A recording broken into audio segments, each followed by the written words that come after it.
되는데요. 아무튼 네, 참석하신 기빈 여러분 모두 반갑습니다.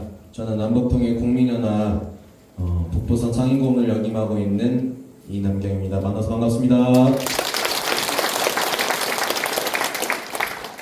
네, 오늘은 대국민 한민족 선민 강연회로서 주제는 보이시는 것처럼 하나님 보호하사 우리나라 만세입니다.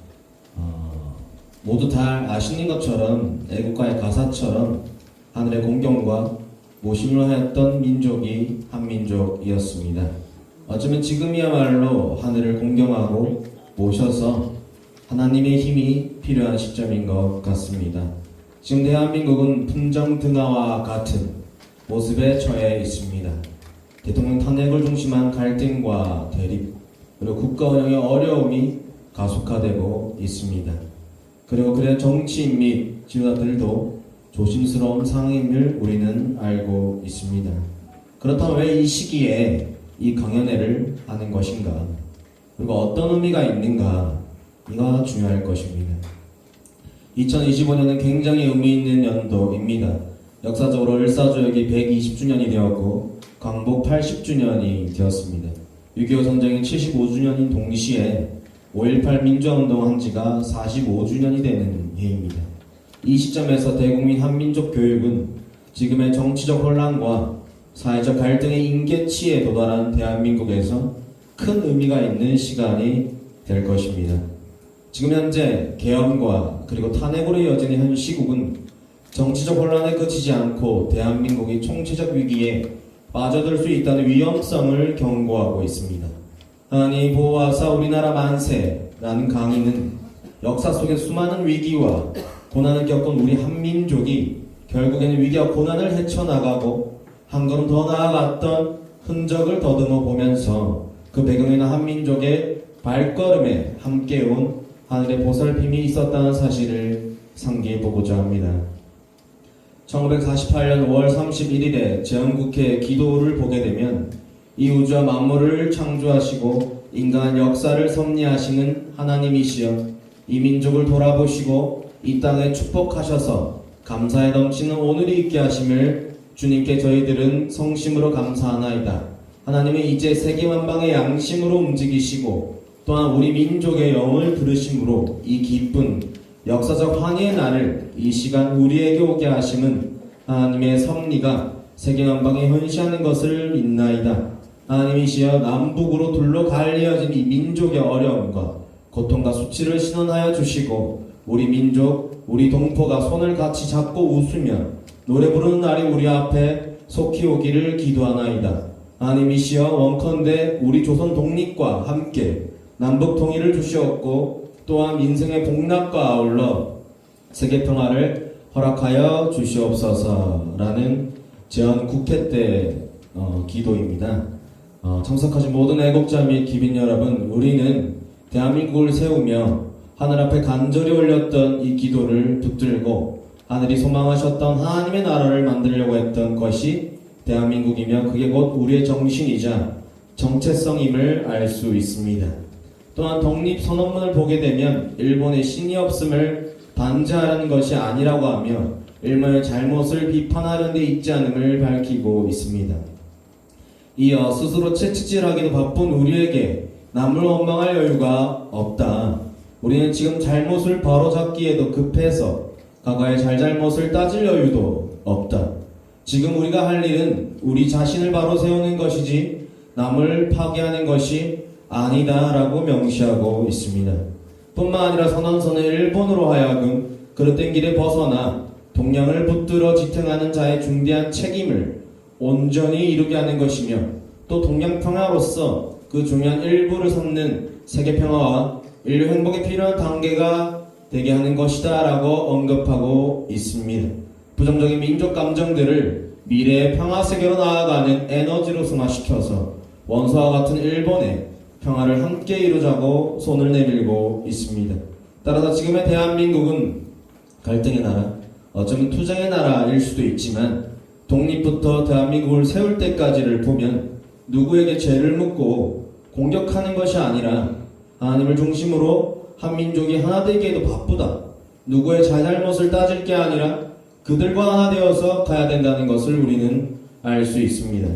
그런 관점에서 이제부터 12.3 비상계엄을 촉발된 현재 정국에 대한 진단을 필두로 해서 궁극적으로는 하늘의 보살핌을 받아온 한민족이 감당해야 할 시대적 사명에 관해 말씀드리고자 합니다.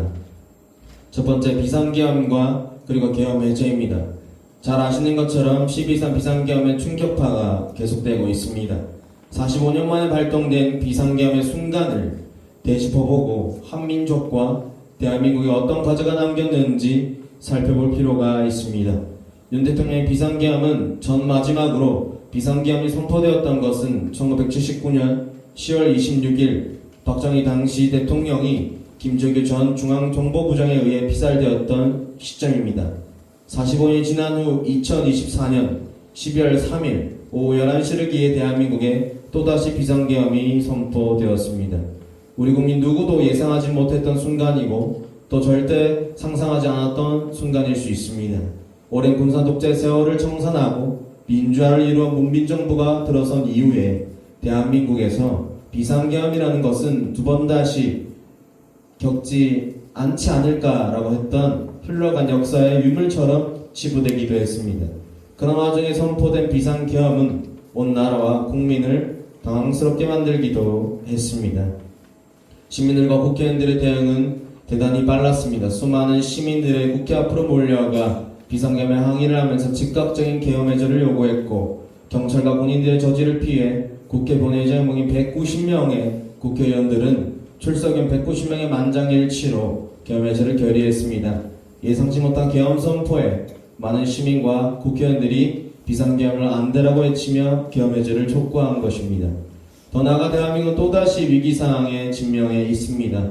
2024년 12월 24일 비상계엄에 대한 책임을 물어 윤석열 대통령에 대한 탄핵소추안이 국회에서 가결되었습니다. 대한민국 역사상 세 번째로 맡고 있는 현직 대통령 탄핵소추 상황입니다. 탄핵소추안이 가결되어 헌법재판소의 심판으로 절차가 이관된 만큼 이제부터는 헌법재판소의 시간이라고 할 수 있습니다. 하지만 그 비상계엄과 그 여파로 인한 탄핵 정국이 어떤 결말을 보게 될지는 아무도 예단할 수 없습니다. 국회는 대통령의 비상계엄 발동에 대한 책임을 물어 대통령 탄핵 소추안을 가결시키고 헌법재판소의 심판에 해부했습니다. 이제 현재 상황을 수습하고 앞으로 나아갈 길을 모색해야 될 때입니다. 단기적으로는 사회적 혼란을 최소화하면서 법치 질서와 정치 질서를 정상화하는 것이 급선무입니다. 여기에 그쳐서는 안 됩니다. 이번 비상계엄의 사태의 배경에는 여야 정치 세력 간의 뿌리 깊은 갈등이 존재한다는 것을 우리는 부인할 수 없습니다. 정치 세력 간의 적대적인 정쟁이 그치지 않는 한 파국은 언제든지 찾아올 수 있습니다. 정치의 목적은 민생에 있습니다. 국민을 행복하게 만들지 못하는 정쟁은 그들만의 권력 투쟁으로 국민들은 생각하게 될 것입니다. 두 번째, 한민족은 위기가 닥쳤을 때 이를 극복하기 위해 전력 투구하는 민족성을 가지고 있습니다. 이러한 민족성을 잘 보여주는 역사적 사례 몇 가지를 살펴보겠습니다. 1987년 6월 민주항쟁 운동은 한국 현대사에서 빼놓을 수 없는 분수령 가운데 하나입니다.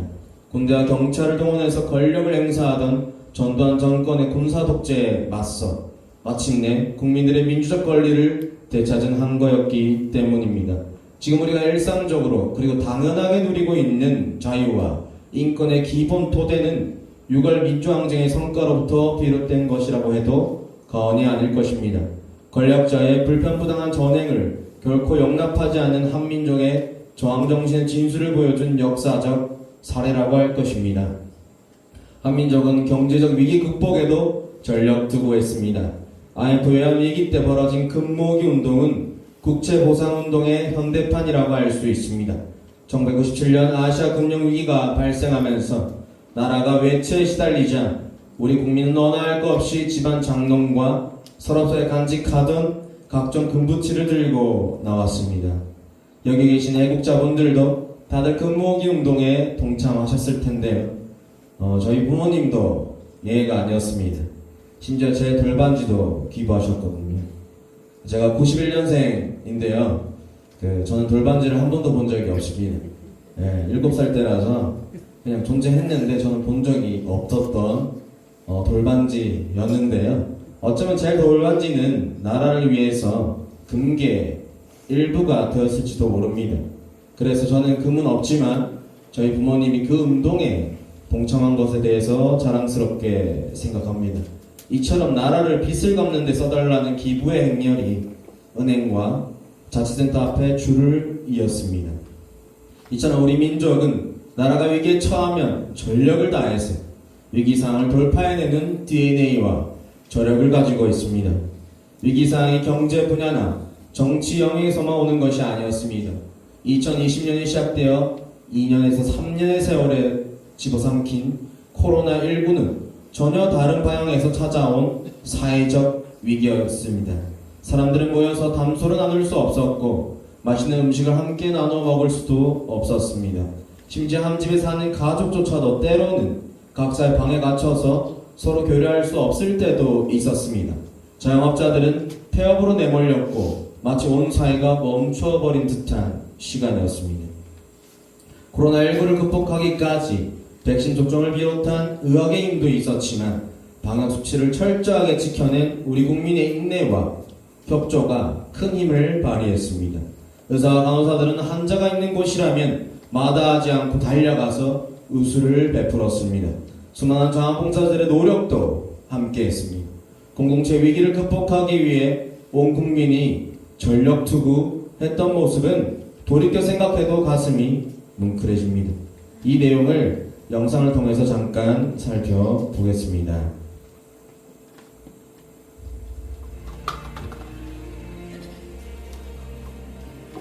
앞에 거를 좀 꺼주시면 감사하겠습니다.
세 번째는 위기를 극복하는 한민족의 에너지는 어디에서 오는가입니다.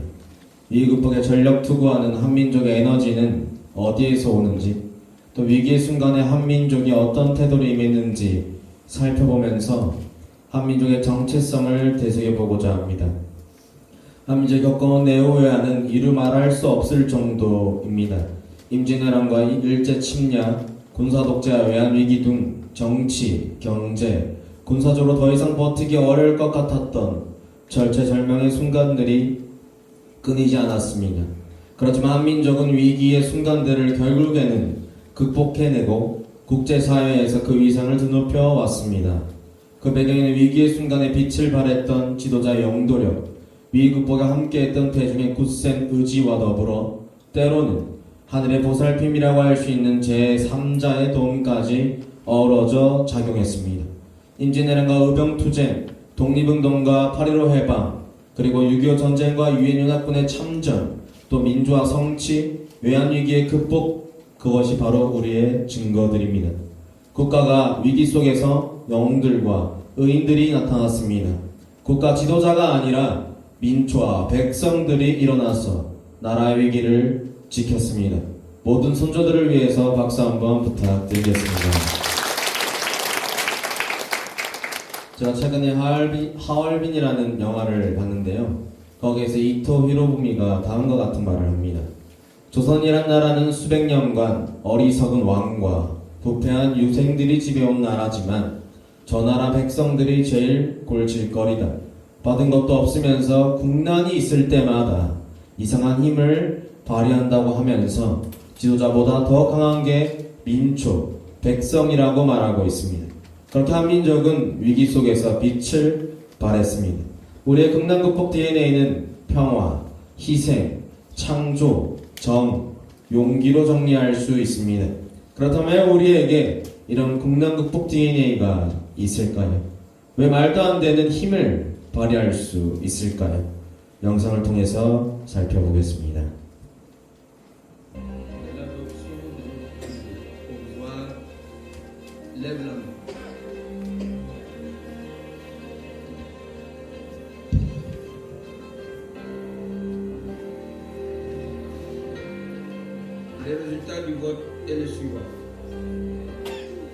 When we first came to the council 2 years ago, one of the first issues we tackled was the DPR case, missile and nuclear issues. The term on the council started and is ending with the North Korean issue.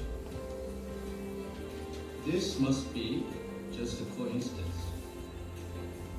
But I'm saying this with a heavy heart because for South Koreans, people in North Korea are not just anybody's. Millions of South Koreans still have our family members and relatives living in the north. Even though we never hear from them, even though by now the pain of separation has become a cold fact of life, we know that they are there, just a few hundred kilometers away from where we live. We cannot read what is described in the COI report without it breaking our hearts, without feeling as if we are there with them experiencing tragedies. We only hope that one day in the future, when we look back on what we did today, we will be able to say that we did the right thing for the people of North Korea, for the lives of every man and woman, boy and girl, who had the same human rights as the rest of us. Thank you.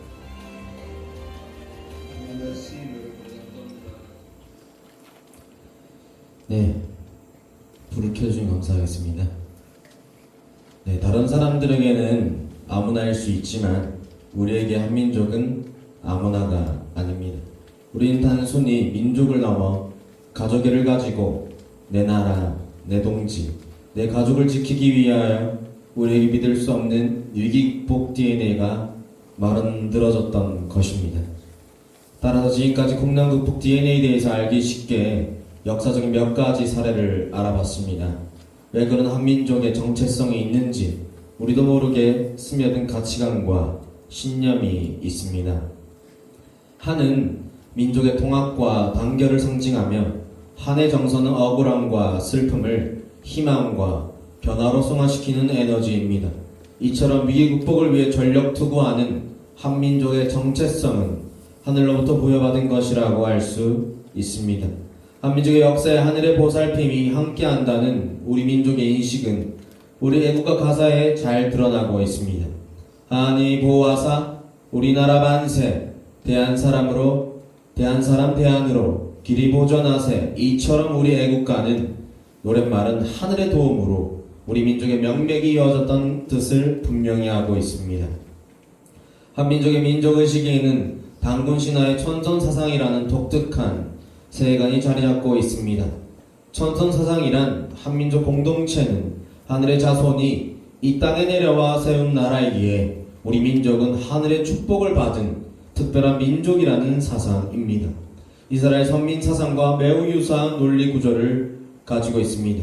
하지만 수천 년 전에 이스라엘 선민 사상을 접했을 리가 없는데 독자적으로 선선사상이라는 세계관을 정립했다는 사실은 놀라울 따름입니다. 한민족은 또한 어떤 어려움도 거뜬히 극복할 수 있는 신명의 문화를 누려왔습니다. 신명은 인간의 하늘과 연결되어 신성한 기운을 받으며 내면의 에너지가 최고조로 발현된 상태를 말합니다. 따라서 신명은 한민족이 고난을 견뎌내고 시련을 극복하는 데 훌륭한 에너지원으로 작용해 왔습니다. 그렇지만 한민족이 천선이라는 의식을 가지고 있다고 해서 하늘이 도움이 아무 때나 함께하는 것은 아닙니다. 진인사 대천명이라고 했습니다. 사람이 해야 할 도리를 다한 후에 하늘의 보살핌을 기대하는 것이 마땅한 순리일 것입니다. 일제로부터 해방을 도운 제2차 세계대전 연합군의 승리, 북한의 남친으로 물리친 유엔연합군의 지원은 위기 극복을 위해 전력 투구하는 한민족의 역사에 하늘이 도움이 함께했던 역사적 증거라고 할 수 있습니다. 1919년 3.1운동은 국권을 빼앗긴 한민족이 하늘이 보호하시는 민족이란 자부심을 가지고 일제일 침략과 압제 저항한 비폭력 만세 운동이었습니다. 자유와 평등, 독립이라는 개념을 공유하면서 민족적 정체성을 한껏 고취시킨 운동이었습니다. 또한 1945년 8월 15일 민족해방은 제2차 세계대전에 승리한 연합군의 후광을 등에 업고 얻은 독립처럼 볼 수 있습니다. 하지만 그런 외부의 힘에 의해서 얻은 독립이라 볼 수 있지만 우리 민족의 지난 해 동안 독립한장에 뒤따른 결과라는 사실을 우리는 이미 앞에서 3.1운동을 사례를 통해서 확인할 수 있습니다. 지인사 대천명이라고 했듯이 연합군의 지원은 독립운동을 위한 전력 투구에 하늘의 도움이 보태진 증거라고 해석하는 것이 온당한 내용일 것입니다. 6.25 전쟁 당시에 유엔연합군의 지원을 받은 것 역시 하나님 보호하신 일이었습니다.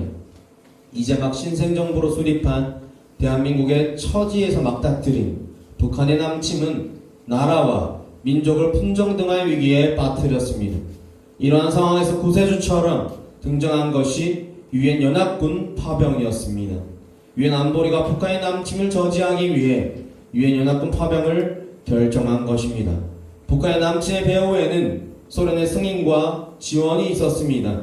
유엔 안보리의 의사결정 구조상 안보리 상임이사국인 소련이 반대하면 유엔연합군 파병은 불가능한 상황이었습니다. 그런데 어떤 이유에서인지 소련은 유엔 평화권 파병을 결정하는 안보리 회의에 참여하지 않았습니다. 진실로 하나님이 보호하사 유엔 연합군의 지원을 받게 되었던 것입니다. 한민족이 박수 붙여주셨습니다. 한민족이 겪어온 절체절명의 위기 순간에 빛을 발한 것은 극난 극복에 솔선수범하는 지도자의 영도력, 위기 탈출에 전력 투구하는 대중의 의지, 그리고 때때로 예기치 않게 주어지는 하늘의 도움이 어우러진 삼박자였다고 할 수 있습니다. 위기의 정도와 성격에 따라 3대 요소 가운데 한 요소가 더 큰 영향력을 발휘하는 경우도 있었겠지만 하늘의 보살핌이라는 해석할 수밖에 없는 제3자의 도움이 함께했다는 것은 부정할 수 없는 사실입니다. 하늘의 뜻을 헤아리고 진인사 대천명이라는 한민족에 내려진 축복이었다고 할 수 있겠습니다. 네 번째, 한민족이 걸어온 역사적 발자취에 하늘의 보살핌이 함께했다는 사실을 인식한다면 하늘의 후손으로서 마땅히 감당해야 할 인류에 대한 책무가 뒤따르는 것도 분명히 자각해야 됩니다. 하늘의 보살핌을 받은 하늘의 후손이라는 자긍심을 가지고 한민족이 추구해야 할 세상은 공생, 공영, 공의주의가 구현되는 세계입니다. 천선 사상에 따른 홍익인간, 이화세계 이념을 현대 시대 정신으로 해석하자면 공생, 공영, 공의주의에 풀어낼 수 있습니다. 공생, 공영, 공의주의 이념은 우리 헌법 전문에서 그 정신을 명확하게 밝혀주고 있습니다. 안으로는 국민 생활의 균등한 향상을 기하고 밖으로는 항구적인 세계 평화와 인류공에 이바지함으로써 우리들과 우리들의 자손의 안정과 자유와 행복을 영원히 확보할 것을 다짐한다. 헌법 전문의 내용입니다. 따라서 공생, 공영, 공의주의 이념을 전파하고 이에 각각 활동을 전개하는 것은 바로 헌법 정신을 실천하는 것과 다름없습니다. 항구적인 평화세계 구현, 신통일한국을 추구하는 것은 그 구체적 실천 방향이며 이를 위해 국제평화연대를 조직한 일 또한 반드시 필요한 과제입니다. 1991년 12월 문선명 총재님은 김일성 주석회담을 남북한 관계의 획기적인 개선을 모색한 역사적인 결단이었습니다. 문선명 김일성 회담을 통해 이산가족 찾기, 한반도 비핵화, 남북한 경제교류, 남북간 정상회담 추진 등 주요한 사항에 관한 합의에 도달했습니다. 그러나 문선명 김일성 회담과 남북기본 합의서의 정신은 계속 이어지지 못했습니다. 문선명 한학자 총재께서 김일성 주석을 만나 작성한 남북 공동 합의 내용을 부정적으로 비판하면서 제대로 따르지 않았기 때문에 남북 관계는 악화되었고 북한은 핵으로 무장하는 결과를 빚었습니다. 한반도 평화 통일, 우리는 원래 하나의 민족이고 하나의 나라였으니 당연히 통일해야 한다는 주장은 더 이상 설득력을 갖기 어렵습니다. 분단 80년의 세월이 흐르는 동안 주변 정세도 급변했고 민족 내부의 통일의식도 다양하게 갈라졌기 때문입니다. 그럼에도 불구하고 남북 통일이 해야 하는 이유도 분명히 있습니다. 통일은 곧 한민족의 생존과 직결되기 때문입니다.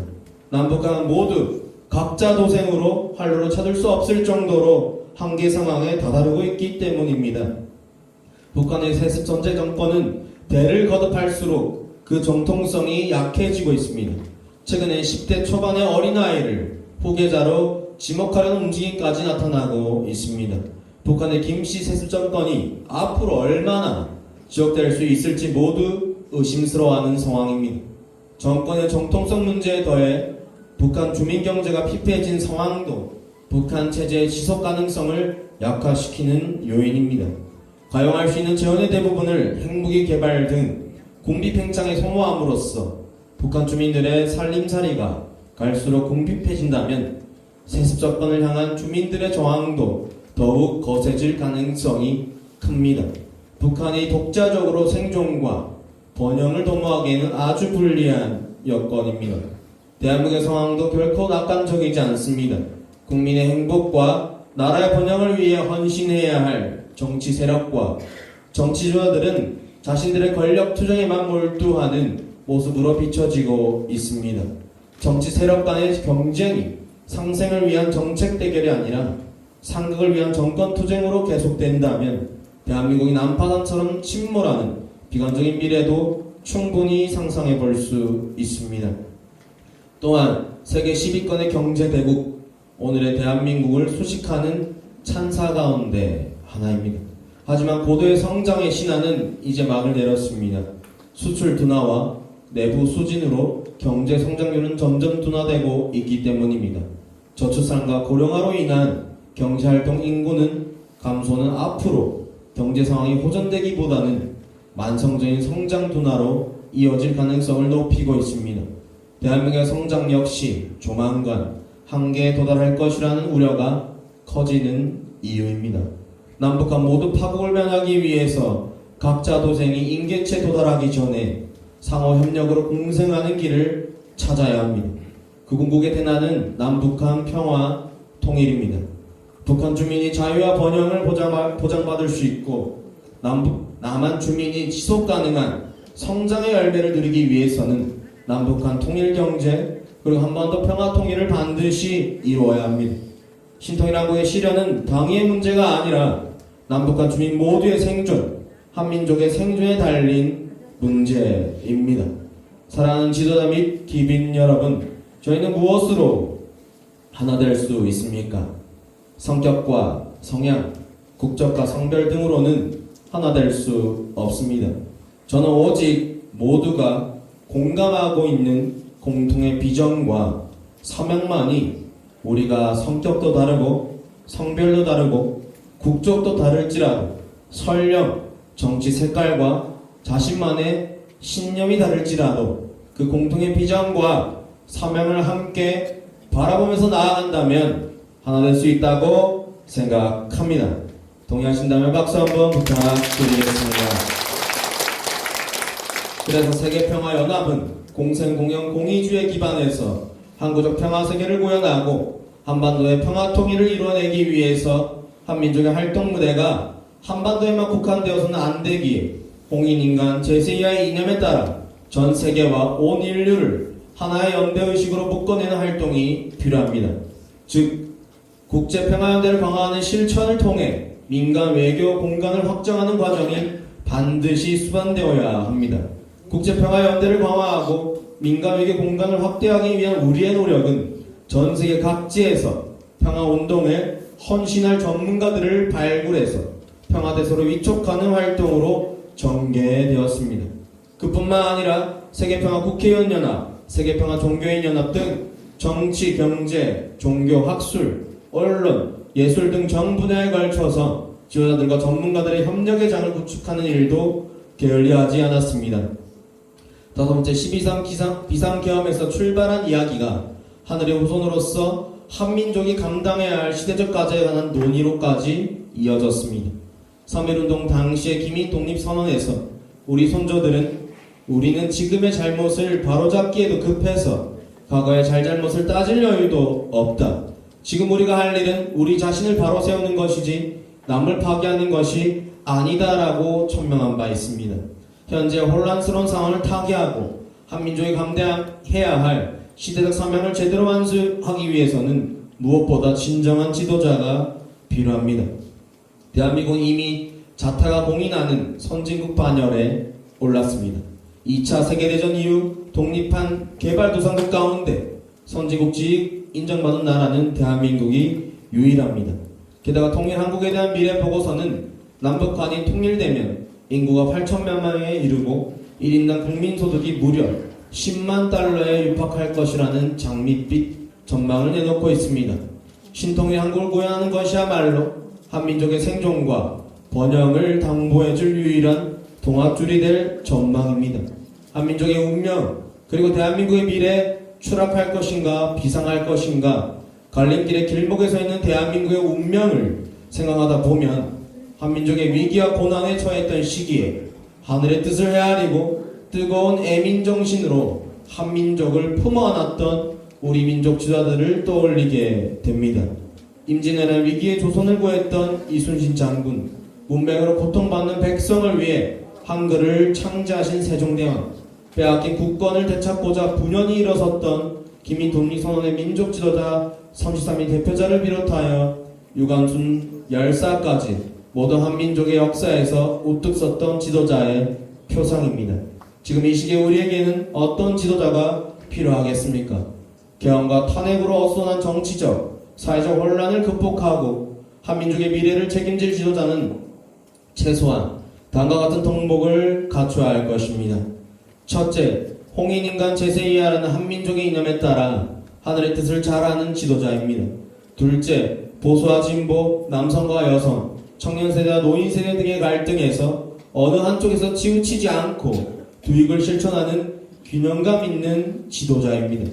셋째, 권력에 도취하거나 사리사욕 탐하지 않고 한민족을 진정으로 아끼는 애민정신이 철저한 지도자여야 할 것입니다. 우리 국민 모두는 이러한 지도자를 발굴해서 세우는 데 전력 투구해야 합니다. 뜨거운 애민정신이 지도자를 갖춰야 할 덕목이라면 하늘의 뜻을 아는 지도자를 발굴해서 세우는 일은 오롯이 국민의 책임이라고 할 것입니다. 한민족의 정체성에 대한 자각과 교육이 필요한 이유입니다. 우리가 그런 지도자가 되어야 하며 그런 지도자가 나올 수 있도록 우리가 관심을 가지고 바라봐야 할 것입니다. 여섯 번째, 고난의 순간에도 우리 손조들은 지금 우리가 할 일은 우리 자신을 바로 세우는 것이라고 했습니다. 진인사 대천명의 정신입니다. 비전 2025 프로젝트는 항구적 평화세계 구현, 한반도 평화통일, 국제평화연대 강화를 총망라하는 한민족의 실천 기획입니다. 비전 2025 월드 서밋 2025와 천왕금 그랜드 오픈은 역사 속에서 하늘의 보살핌으로 단련되어 온 한민족이 세계 기운을 한반도로 끌어모으기 위한 장대한 프로젝트의 일환입니다. 한학자 존재께서는 2019년 10월 6일 나고야 대회에서 평화세계를 위해 등불을 밝힐 아시아 태평양 유니온의 필요성을 강조했습니다. 캄보디아 훈센 수상은 한학자 총재의 뜻을 적극적으로 이어받아 세계평화 헌장의 그 정신을 반영하기도 했습니다.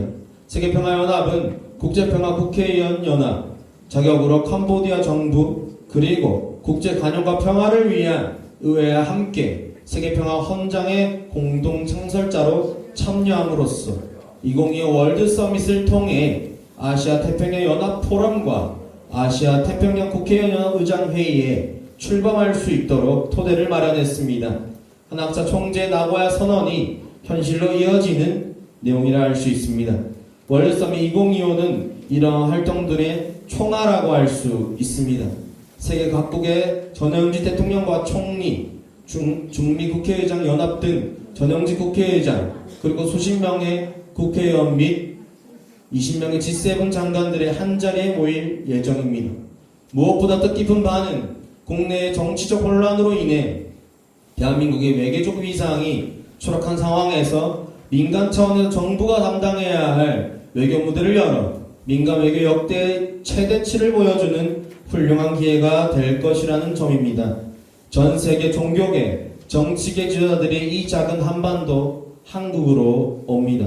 트럼프 정부의 백악관 종교자문위원장이었던 폴라 하이트 목사, 마틴 루터 킹 목사의 아들인 마틴 루터 킹 3세, 복음주의 거장 빌리 그레이엄 목사의 아들 프랭클린 그레이엄 목사, 조나단 가문에서 신앙을 이루는 조나단 파렐 목사, 그리고 메가 처치의 리더 노엘 존슨 목사까지 이분들을 한자리에 만날 수 있는 것도 놀라운데 이 정도면 거의 기독교의 올스타전일 수도 있습니다.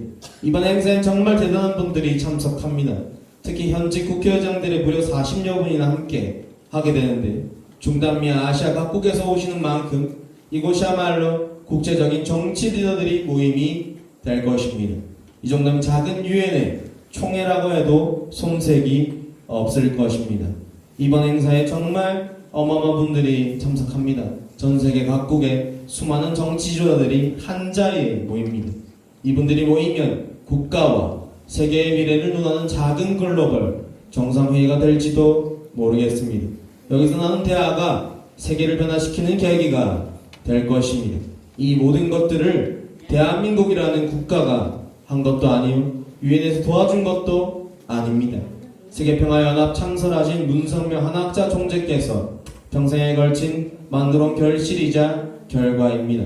제가 이 자리에 서서 지금 이 시기에 엄중하고 어려운 시기에 강의를 하는 이유는 저는 문선명 한학자 총재께서 세우신 비전, 공생, 공영, 공의주의 이념을 기반으로 평화로운 세상을 만들자라는 구호로 끝나는 것이 아니라 본인 스스로가 몸소 보여주었기 때문에 그것에 감동받아 인생 한번 그 비전에 인생을 걸어보자는 마음으로 이 자리에 섰습니다.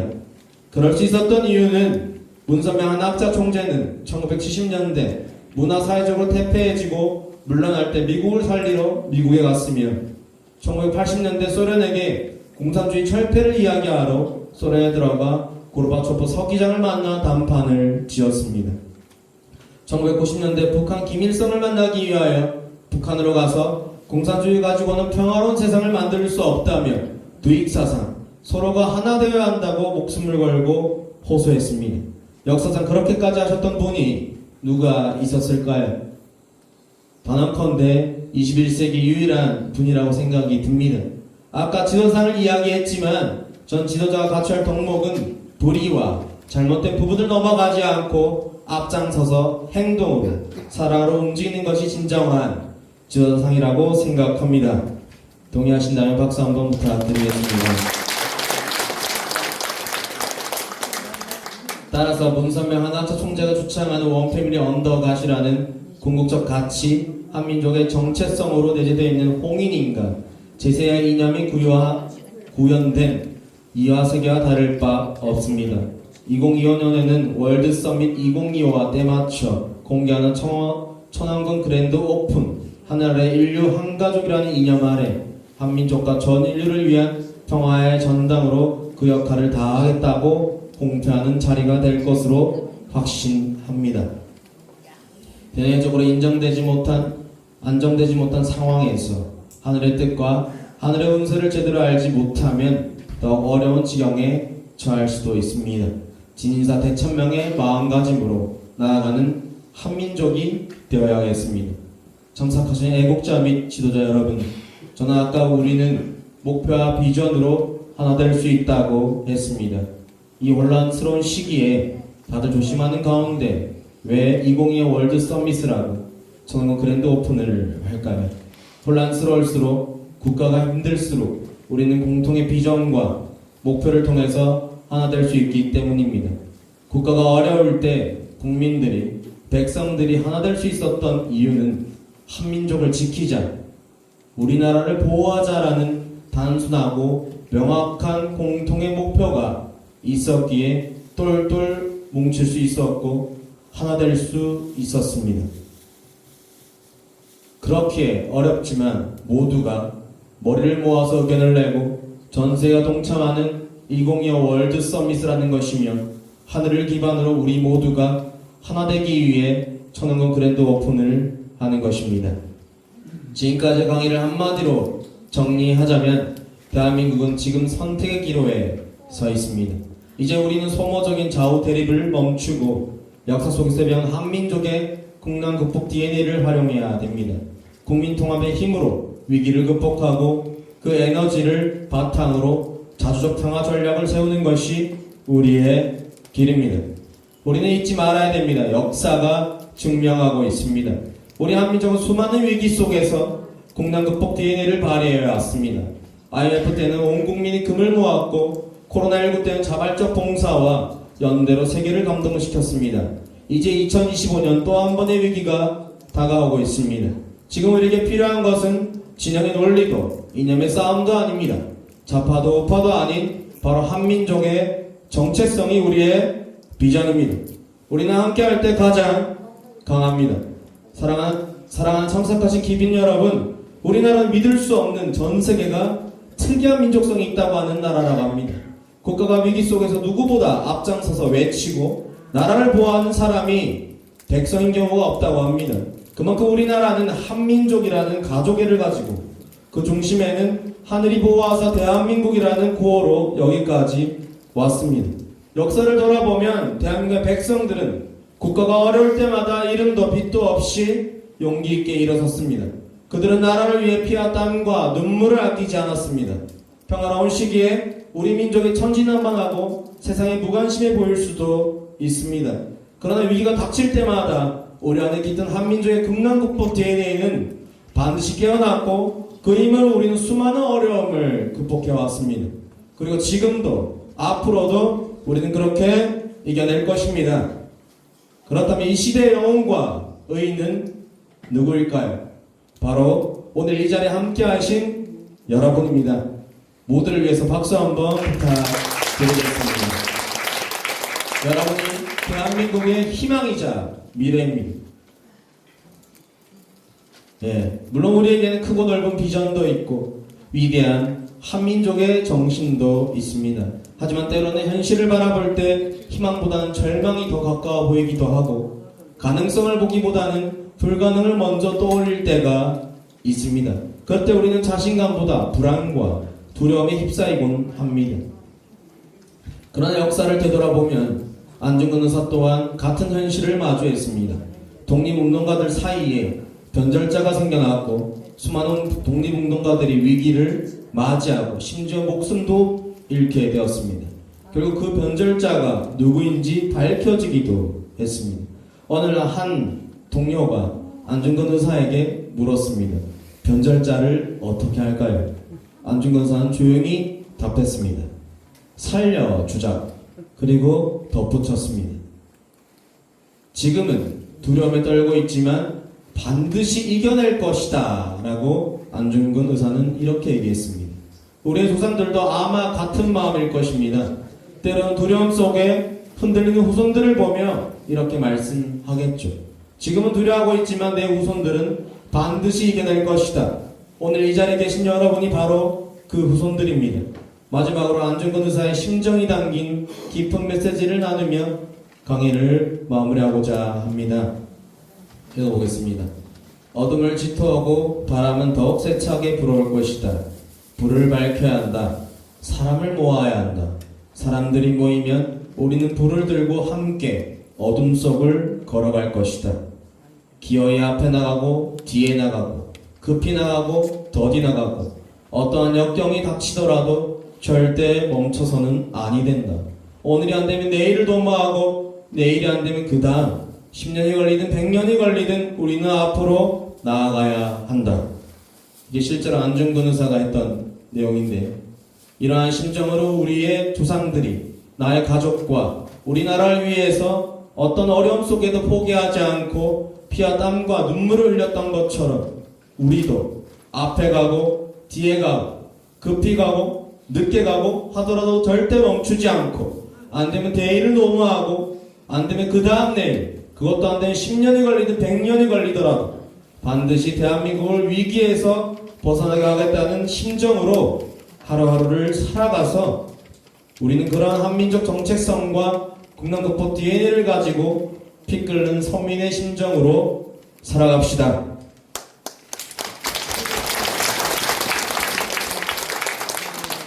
반드시 하나님 보호하사 우리나라 만세라고 외칠 수 있는 이 시간 되면 좋겠습니다. 함께 한번 외쳐보겠습니다. 제가 선창으로 하나님 보호하사 하면 우리나라 만세 이렇게 해보겠습니다. 연습을 한번 해보겠습니다. 하나님 보호하사 우리나라 만세. 네, 이제 실제로 해보겠습니다. 하나님 보호하사 우리나라 만세. 예, 만세를 외쳤던 뜨거움과 간절한 마음으로 공생공영 공의의 정신으로 신통일 한국 세계 평화를 이루는 그날까지 앞으로 나아갑시다. 이제 여러분 다시 함께 손잡고 어둠 속을 밝히는 불이 되어 나아갑시다. 어떤 위기가 와도 우리 반드시 극복할 것입니다. 감사합니다.